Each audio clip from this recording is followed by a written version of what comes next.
जीतने पे। एपिसोड की शुरुआत में हमको वही सारे सीन दिखाए जाते हैं जो हमकी लास्ट एपिसोड में दिखाए गए थे, यानी कि शोटो कैसे देख रहा होता है कि उसका परिवार उसको आगे पीछे छोड़ के जा चुका है, उसको कनेक्ट नहीं फील हो रहा अपने परिवार से, और उसको अगर किसी ने कभी नहीं छोड़ा तो वो थी क्लास 1A, और उन्हीं की पावर से, उन्हीं की स्ट्रेंथ से आज वो लड़ भी रहा था। तो फाइनली वो फ्लैश फायर मूव यूज करता है जो कि उसके बाप का ही इवॉल्व वर्जन होता है। फ्लैश फायर मतलब कि फायर को एक जगह कंडेंस करना और उसके बाद उसको एक बीम की तरह यूज करना। उसको यूज करने के बाद वो फाइनली डाबी को काबू में ला पाता है और इसी के साथ साथ वो डाबी से फाइट जीत जाता है।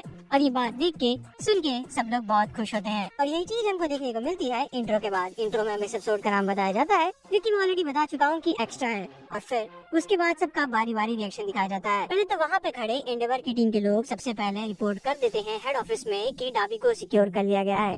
बाकी सारे जो लोग थे वो लोग भी बहुत ज्यादा खुश थे। वो सोच रहे होते हैं कि कैसे ये बहुत कठिन रहा होगा, पर फिर भी शोटो ने ब्लू फ्लेम्स को हरा ही दिया है। उसको ब्लू बॉय भी कहा जा रहा था। और ये बहुत इंटरेस्टिंग है, इस शो में आपको बहुत सारे लोग कलर्स के नाम पे दिखाए जाएंगे। वो क्या मैं आपको भी बताता हूँ। हमको दूसरी तरफ ये भी दिखाया जा रहा होता है कि कैसे ईडा और बाकी बची हुई टीम अभी भी नोमू से लड़ रही होती है। फिर हमको हेडक्वार्टर्स का सीन दिखाया जाता है जहाँ पे कामिनो की विक्ट्री सुन के सब लोग बहुत ज्यादा खुश हो जाते हैं। ऑल्दो डेकू मेन जगह पे नहीं पहुँच पाया था, पर फिर भी ये विक्ट्री साबित कर रही थी कि वो लोग कम से कम एक गुड स्टार्ट की तरफ थे। फिर हमको जाकू हॉस्पिटल दिखाया जाता है। जाकू हॉस्पिटल वहीं पे है जहाँ पे डॉक्टर गराकी काम करता था। वहाँ पे सबसे पहले हमको एसिड गर्ल दिखाई जाती है और किरिशिमा दिखाया जाता है। बाकी सारे बहुत सारे लोग भी होते हैं। वहाँ पे जोजू भी होता है जिसका वो वाला क्वर्क है कि जो भी टच करता है वो एकदम मेल्टिंग सा होने लगता है, यानी कि वो पिघलने सा लगता है और इसी कारण वो नीचे आने लगता है। जोजू कहता है कि और क्या एक्सपेक्ट कर भी सकते हैं हम ऐसे स्टूडेंट से, जो कि एक रिकमेंडेड स्टूडेंट था, यानी कि वो ऑब्वियसली शोटो की तारीफ कर रहा होता है। वहाँ पे काफी सारे लोग होते हैं और वो सारे विलेन से लड़ाई कर रहे होते हैं। हमको वहाँ पे माउंट लेडी भी दिखाई जाती है जो कि सबको अपने पैरों से कुचल रही होती है। तभी हमको एक बंदा दिखता है जो कि बात कर रहा होता है कि कैसे उन्होंने टेबल स्टन कर दिया है,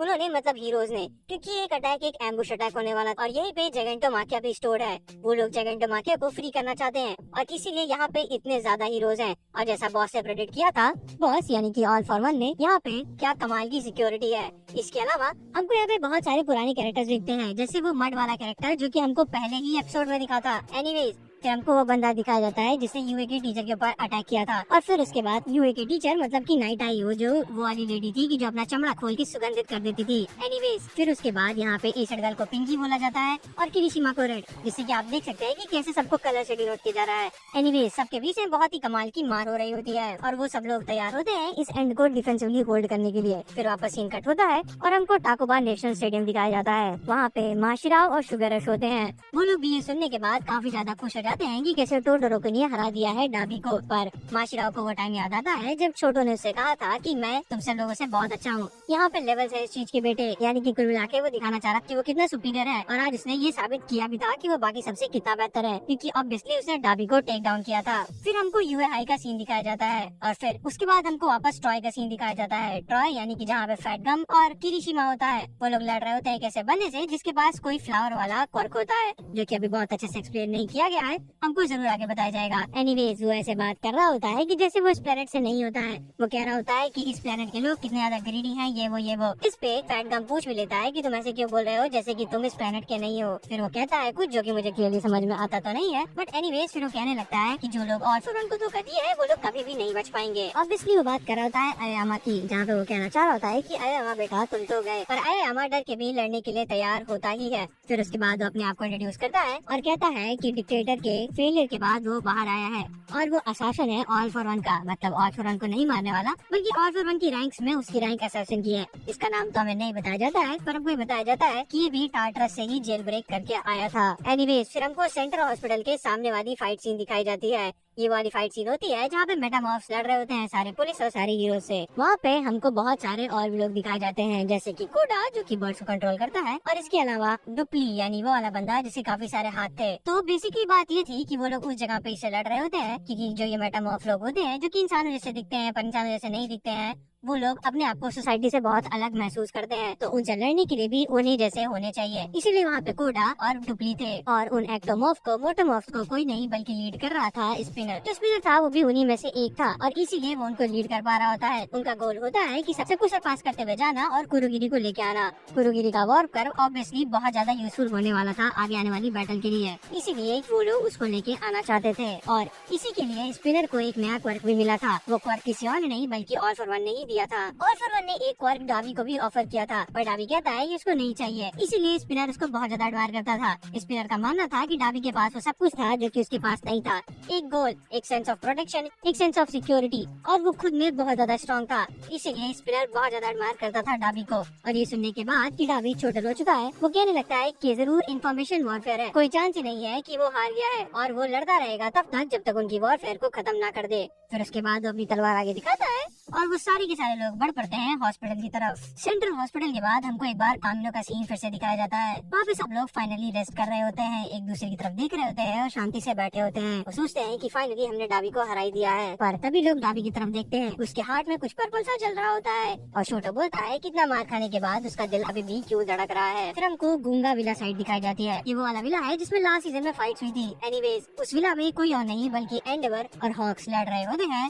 ऑल फॉर वन से। ये सुनने के बाद कि छोटो ने हरा दिया है टोया को, उसका चेहरा बहुत ज्यादा खुश है, बहुत ज्यादा टेंडर सा होने लगता है। उसका मतलब एंडेवर का, जिसपे ऑल फॉर वन कहता है कि इतना खुश क्यों हो रहे हो। वो कहता है कि तुम अपनी गलती नहीं समझ में आ रही, तुमने अपने 2 बेटों की जिंदगी खराब कर दी है और तुम उसके बाद ये सब मत कहने लगना कि हीरोज को बहुत कुछ होता है प्रोटेक्ट करने के लिए, तुमने इसलिए सब किया। एनीवेज वो लोग लड़ने के लिए तैयार होते हैं। फिर हमको एक फ्लैशबैक सीन दिखाया जाता है जहाँ पे हॉक बात कर रहा होता है बाकी सारे हीरोज से। वो बता रहा होता है कि कैसे उसकी एक ऑब्वियस वीकनेस है, उसकी वीकनेस है उसका मास्क। स्टैन की रिपोर्ट के मुताबिक जब उसने जेल ब्रेक किया था तब भी वो अपना पूरा मास्क का सिस्टम लेके चल रहा था। इसका मतलब अगर उनको उसको हराना है तो उसका मास्क खतरा नहीं होगा, पर उसके साथ एक प्रॉब्लम भी है और वो प्रॉब्लम ये है कि वो क्वर्क स्टील कर सकता है, इसलिए बहुत सारे लोगों को मिलके उसके साथ लड़ना नहीं चाहिए। यानी कि बेस्ट प्लान ऑफ एक्शन यही है कि वो दोनों एक स्मॉलेस्ट स्ट्रॉन्गेस्ट टीम लेके उसके ऊपर अटैक करे। इस बीच ऑल फॉर वन बहुत सारी बातें भी यूज कर रहा होता है एंडेवर को भड़काने के लिए, बट दोनों लोग मिलके फिर भी किसी तरीके से अटैक कर रहे होते हैं। इसी बीच वो मजा लेके कहता है कि तुम्हारे मूव्स बहुत ज्यादा ऑब्वियस है हॉक्स, और वो कहता है कि एंडेवर की भी आग पहले जितनी शाइन नहीं कर रही है। कुल मिला के वो ये कहना चाह रहा था कि तुम दोनों पहले से ज्यादा वीक हो गए हो। हमको बार बार फ्लैशबैक सीन दिखाए जा रहे होते हैं और हमको याद दिलाया जाता है कि कैसे जब लास्ट टाइम बैटल हुई थी ऑल फॉर वन और ऑल माइट की कामिनो वॉर में, तो उसने शॉक वेव से कितना ज्यादा डैमेज पहुंचाया था। इसीलिए वो सब मिनिमम रखते हुए वो लोग एकदम क्लोज रेंज में लड़ना चाह रहे थे ऑल फॉर वन से, ताकि वो शॉक वेव्स का यूज करके पुश न कर पाए।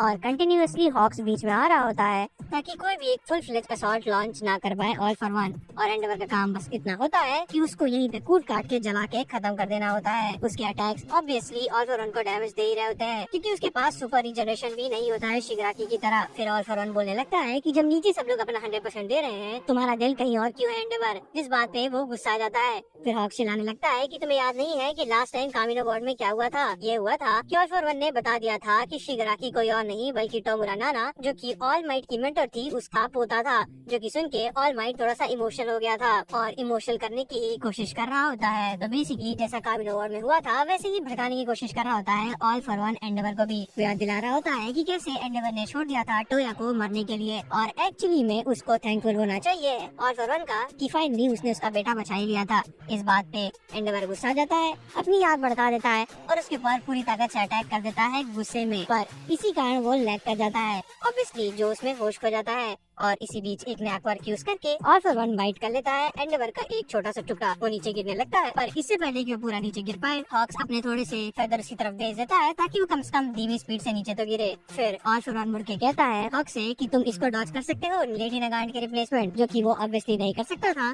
पर उसको बचाने के लिए उसी बीच जीरो और सुकियोमी आ जाते हैं। वो दोनों एक नई टीम की तरह आए होते हैं। सुकियोमी की पीठ पे जीरो बैठी होती है और फिर हॉक्स कहता है कि तुम दोनों यहाँ पे क्या कर रहे हो, तुम दोनों इतने ताकतवर नहीं हो कि इससे लड़ सको। जो की बात सच्ची थी। वो कहते हैं कि तुम एंडेवर का रिप्लेसमेंट नहीं हो, तुम्हें यहाँ से जाना चाहिए। जिसपे वो दोनों कहते हैं कि ऑब्वियसली हमें भी पता है कि हम एंडेवर का रिप्लेसमेंट नहीं है, पर हम आपके साथ बहुत अच्छा काम करते हैं टीम बैटल्स में, तो इसीलिए हम लोग साथ में लड़ेंगे। फिर उसके बाद और फिर से मजे लेते हुए कहता है कि तुम साइड कैरेक्टर, तुम नल्ले बेरोजगार लोग मुझसे लड़ने आए हो। एनीवेज फिर वापस सीन कट होता है एंडेवर की तरफ। हमको दिखाई देता है वो जो ग्राउंड पे पड़ा होता है और छोटो को याद कर रहा होता है, टोया को याद कर रहा होता है। फिर वो सोचता है कि वो गुस्सा भी क्यों रहा है एंडेवर, वो गुस्सा भी क्यों रहा है ऑल फॉर वन के ऊपर। जो भी कुछ हुआ है वो तो उसकी ही गलती थी। वो सोचता है वो कर क्या रहा है। एनीवेज मुझे लग रहा है कि अब यहाँ पे कमाल का रिडेम्पशन देखने को मिलने वाला है एंडेवर का, पर क्या होगा वो तो देखने वाली बात होगी। फिर वापस सीन कट होता है और हमको दिखाया जाता है टोकियामी, जीरो और हॉक, वो तीनों अभी भी लड़ाई कर रहे होते हैं कंटिन्यूअसली ऑल फॉर वन से। और फिर हॉक उसको भी बताता है कि मेन टारगेट तुम्हारा मास्क होना चाहिए और हॉक्स भी तैयार होता है उनको अपने साथ काम कराने के लिए। और तभी एक ही अटैक में जीरो कम्प्लीटली शेक हो जाती है। वो देखती है कि क्या इविल इंटेंट है उसका, क्या इविल इंटेंट है ऑल फॉर वन का। फिर वो सोचने लगती है कि कैसे, अरे हम अम्मा और डेकू ने इसको इतने टाइम तक अकेले झेला है। फिर उसके बाद वंस अगेन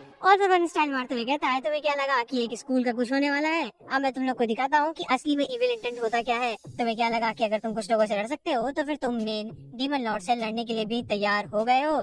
वो एक बहुत बड़ा सा कैनन ब्लास्ट करता है जिसको किसी तरीके से फॉक्स डाइवर्ट तो कर देता है, और फिर भी वो इतना नहीं होता है कि उनको कोई भी डैमेज ना हो। जीरो का एक कान उड़ चुका होता है और टोकुयामी के भी मुंह से खून निकल रहा होता है। वहीं दूसरी तरफ वो हॉक्स की तरफ मुड़ के कहता है कि तुम अब एक आम इंसान हो, नल्ले बेरोजगार इंसान हो। और इसी के साथ साथ ये एपिसोड भी खत्म हो जाता है। इस एपिसोड का नाम जैसे मैंने बताया वो था एक्स्ट्रा। ये एक्स्ट्रा उन लोगों को दिखाने के लिए है जो लोग इतने स्ट्रॉन्ग नहीं है कि वो मेन विलन से लड़ पाए, और फिर भी वो पूरी कोशिश कर रहे हैं। जैसे यहाँ पे टोकुयामी और जीरो एक्स्ट्रा है, बट फिर भी वो लोग गिव अप नहीं करेंगे और लड़ते रहेंगे। क्या कमाल का एपिसोड था भाई, मुझे तो मजा ही आ गया। इस एपिसोड में सबसे अच्छी बात ये लगी कि हमको ये रियलाइजेशन दी जा रही है कि जो भी कुछ हुआ है उसमें सबकी गलती ही है। ऐसा नहीं है कि डाबी एक बहुत ही दिल से इनेट बुरा गाय है। अगर वो गलत बना है तो उसमें एंडेवर की भी बहुत बड़ी गलती है ही। और यहाँ पे होने वाली मार भी तो बहुत कमाल की हो ही रही है। फिलहाल डेकू तो भागते हुए आ रहा है, और जब तक डेकू भागते हुए आएगा तब तक सब जगह के बाकी जगहों के पर्सपेक्टिव भी हमको देखने को मिलते ही रहेंगे। तो फिलहाल के लिए इस एपिसोड में तो इतना ही। मैं कहूँगा कि ये बहुत ही कमाल का एपिसोड था।